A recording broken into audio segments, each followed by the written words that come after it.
Bueno, chicos, continuamos con este tema de historia argentina. Como les había dicho en la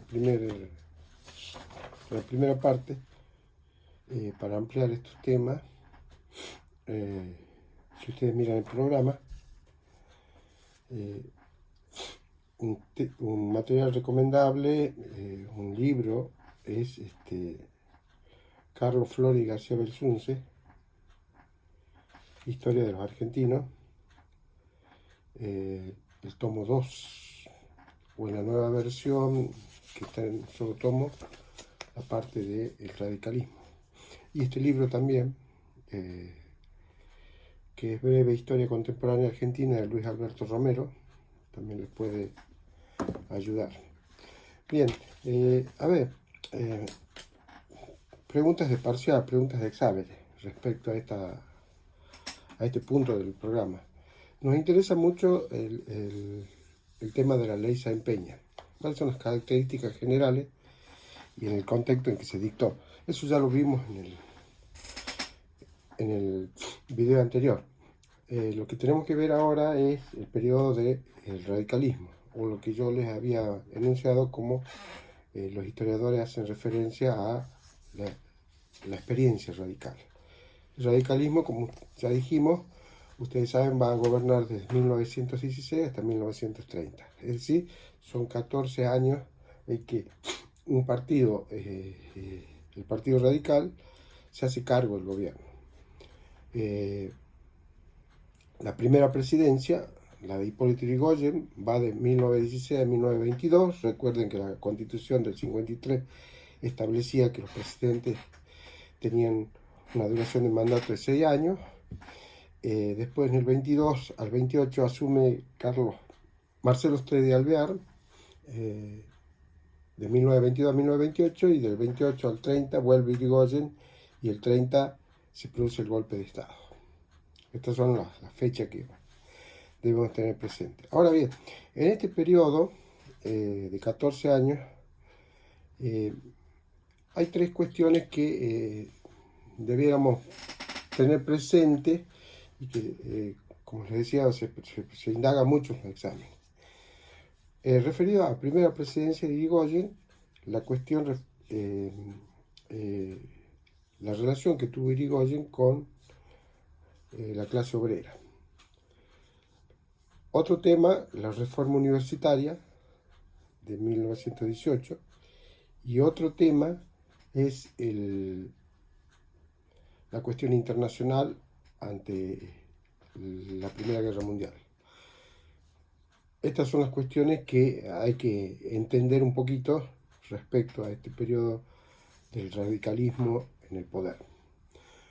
Bien, yendo concretamente a Yrigoyen, bueno, hay que decir que la aplicación de la nueva ley electoral, la ley Sáenz Peña, permite que el radicalismo, con un interesante caudal de votos propios, y aprovechando algunas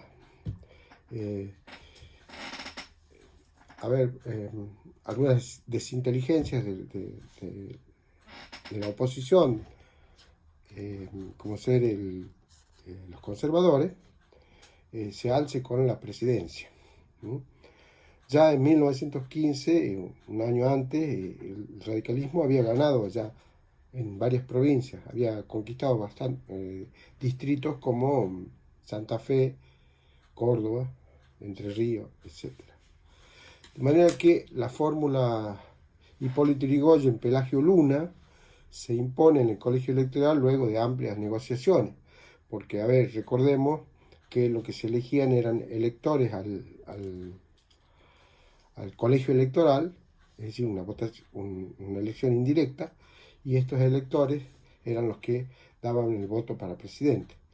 De manera que hubo que hacer negociaciones para que la fórmula de Yrigoyen termine triunfando. De manera que asume este partido que se había fundado en 1890, asume la presidencia. Ahora le toca hacer gobierno. En este periodo anterior ha sido oposición. Y tendríamos que decir que el programa del radicalismo o las ideas de Irigoyen estaban centradas en darle mucha fuerza o, o sostener, diríamos, la plena vigencia de la Constitución, sumado a la idea de la pureza del sufragio y también una cierta moralización en la función pública. Este periodo de la experiencia radical, dice Luis Alberto Romero, que a pesar de que los dos eran radicales, Irigoyen y Alvear, eran muy diferentes entre sí. Vamos a ver más adelante por qué sucede esta cuestión. El tema es que, digamos que desde 1916 la democracia política comienza a construirse en un sentido más ampliado. Es ampliada la representación, cosa que hasta antes del 16 diríamos que la representación política era restringida. Entonces, como dicen los historiadores, la transición de este régimen oligárquico al democrático tiene que ver también con la incorporación de sectores nuevos como la clase media y la clase obrera. Es decir, que el cambio del régimen electoral impuso un nuevo canal por el cual debían expresarse las demandas de la sociedad civil ante el Estado. Y eso va a ser a través de los partidos políticos, que son los que tienen representación parlamentaria. Para este momento, diríamos, sería la clase conservadora, el socialismo, la democracia progresista y el radicalismo. Entonces, todos coinciden que el acceso del radicalismo al poder fue gracias a la ampliación de la participación política a través de la ley electoral y a través del voto obligatorio. Entonces, Irigoyen, cuando asume el poder, va a tratar de evitar el fraude, la manipulación al elector, desplazar a sectores que se habían enquistado en el gobierno.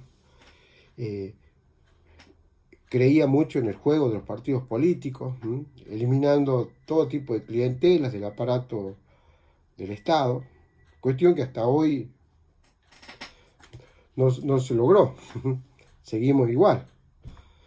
El radicalismo se enfrentaba a un nuevo rol como gobierno y entonces, como ya dijimos, va a recibir adhesiones de algunos sectores rurales, urbanos, pero su fuerte va a ser la clase media.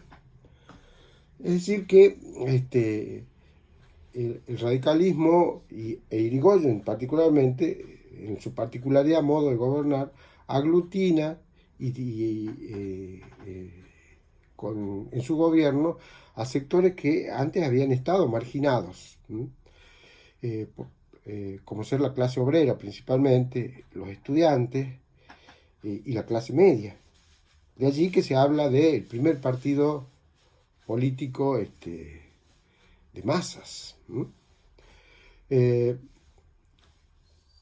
Y todos coinciden en que el radicalismo es el partido político que a estos nuevos cambios que se dieron en estos primeros años del siglo XX se adaptó rápidamente. Se adaptó a los nuevos modelos de sociedad, a la demanda social. Y el triunfo electoral y la posibilidad de llegar al poder lo hizo al partido más popular y mantuvo con el grupo opositor, la clase de los conservadores, una relación mucho más hostil. A pesar de que Irigoyen en la primera presidencia no llega con una mayoría holgada, sino que llega muy ajustado. Ya dijimos el tema del colegio electoral. Dicen los historiadores, Irigoyen era un principista, más que un doctrinario. Dicen un idealista, más que un pragmático. Un gobernante atípico. Incorpora a él, como ya dijimos, varios sectores. Su misión, consideraba él, era regenerar la república, sanear las instituciones, desmontar la maquinaria política de años anteriores y una tensa relación con la oposición a la que habían triunfado en las elecciones del 16 en algunas provincias, pero a las que él las consideraba un triunfo ilegítimo, por la manipulación del voto. Por eso va a usar mucho la facultad constitucional de la intervención federal de las provincias. De manera que coincide Luis Alberto Romero cuando dice: la sociedad comprende que la legitimidad no reside en el régimen sino en el caudillo, y Irigoyen, su figura es una figura discutida. Mientras para algunos es un caudillo, para otros es un demagogo, personalista y terco, que no escucha la opinión de los demás. Sin embargo, al presidente le tocó gobernar en tiempos difíciles por el contexto internacional y la cuestión social. Irigoyen va a hacer una tarea amplia respecto a la clase obrera, va a buscar sobre todo aumento de salarios, reducción de las clases de la jornada laboral, y va a ser un árbitro, esta función de arbitraje en los conflictos entre patrones y obreros, y muchas de las leyes que llevó al Congreso no tuvieron efecto por tener minoría en el Congreso. De manera que la relación con los gremios en primer momento fue una relación de cordialidad y afecto. Un presidente que entendía las necesidades de la clase obrera. Pero esto va a cambiar con el transcurso de los años. Ya para 1918, la guerra mundial, que ya se había desatado en el 14, termina en el 1918 y se sienten los efectos económicos en nuestro país. Las potencias europeas empiezan a recuperar el poder de exportación y sus productos vuelven a llegar al país, y ello impacta en las empresas locales, que ven disminuir su ingreso y por lo tanto tienen que recortar salarios, reducir personal, etc. Esto genera conflicto social. Unos conflictos más conocidos son el conflicto que se dio en los talleres de metalúrgicos Bacena, en el sur de la provincia de Buenos Aires, y cómo responde el Estado respecto a este problema. Responde reprimiendo lo que se conoció en la historia como la Semana Trágica.